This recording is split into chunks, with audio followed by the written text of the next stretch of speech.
আসসালামু আলাইকুম ভিউয়ার্স, কেমন আছেন? আশা করি ভালো আছেন। আলহামদুলিল্লাহ আমরাও ভালো আছি। অনেক দিনের আগের ভিডিও, ভাবির সাথে ঈদে মার্কেটে গেছিলাম। ওই সময় ভাবি মুরগি কিনতেছে, আমি ওই পাশে ছিলাম। চলে আসছি, ভালো লাগতেছিল না। আমাদের কেনাকাটা প্রায় শেষ। অনেক ঘোরাঘুরির পর এখন শতরূপার মধ্যে ঢুকবো জুতার জন্য। শতরূপার জুতাগুলো অনেক সুন্দর ছিল, আমার আবার ভালো লাগে শতরূপার জুতা, এই জন্য ভাবি নিয়ে এটার মধ্যে ঢুকলাম। দুইটা ছোট্ট বেবি খেলা করতেছে দুইজনে একসাথে। এখন হাঁটতেছি বাসায় যাওয়ার জন্য, ভাবি আর আমি। কোথাও রিক্সা পাচ্ছি না। রাস্তায় দেখে অনেক সুন্দর ফুল আর ফল, ভাবি বলতেছে কেনার জন্য, আমি বলতেছি থাক। সরপা আমাদের গাছেই মাশাআল্লাহ অনেক সরপা ধরেছে, কিন্তু এগুলো পাখি খেয়ে খেয়ে ফেলাচ্ছে।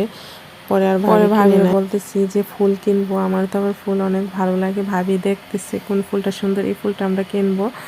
তো অন্য অন্য ফুলগুলো ভাবি দেখতেছে, হাতে নিয়ে নিয়ে আমাকে দেখাচ্ছে, দেখো কোনটা সুন্দর লাগে।